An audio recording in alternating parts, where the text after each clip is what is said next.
TV actress प्रिया आहूजा ने TV show Tarak Mehta का उल्टा चश्मा में रीटा रिपोर्टर का किरदार निभाया था। अपने इस किरदार के जरिए उन्होंने घर घर में अपनी पहचान बनाई थी। प्रिया ने हाल ही में इस बात का खुलासा किया है कि जब देश भर में लॉकडाउन लगा था, तब एक्ट्रेस अपने बुरे दौर से गुजर रही थी। उस दौरान प्रिया अपनी जिंदगी खत्म करने के बारे में सोचने लगी थी। एक इंटरव्यू में प्रिया ने बताया कि लॉकडाउन ने उनके मेंटल हेल्थ पर बहुत बुरा असर डाला था।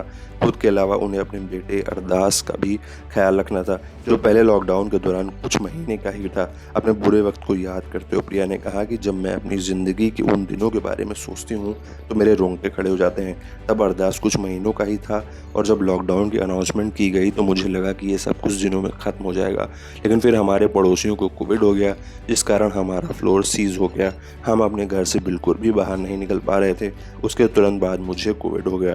प्रिया ने आगे कहा कि 14 दिनों के बाद हमने एक टेस्ट किया, मैं नेगेटिव थी लेकिन मालव पॉजिटिव आए। इसलिए करीब 40 से 45 दिनों तक ये सब चलता रहा। उस दौर से बाहर आना आसान नहीं था। हालांकि बुरे दौर में मेरे साथ माधव थे, जिनसे मैं सब कुछ शेयर कर सकती थी। प्रिया ने कहा कि एक समय ऐसा भी था जब मैंने सचमुच मौत को गले लगाने के बारे में सोचा था।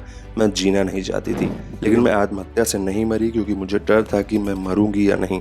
मैं कानूनों के बारे में जानती थी और मुझे पता था कि ये एक अपराध है। प्रिया ने आगे कहा कि मैं दोहरी जिंदगी जी रही थी, एक जहां मैं खुद बहुत मजबूत दिखती थी और अरदास का ख्याल रखती थी, लोगों के साथ खुश होने का नाटक कर रही थी, लेकिन अंदर से मैं खुश नहीं थी। मेरे मन में एक कमज़ोर प्रिया थी जो मरना चाहती थी और जो किसी भी चीज़ से खुश नहीं थी। आपको बता दें कि एक्ट्रेस हाल ही में टीवी शो गुम है किसी के प्यार में के ज़रिए टीवी पर वापसी कर रही हैं।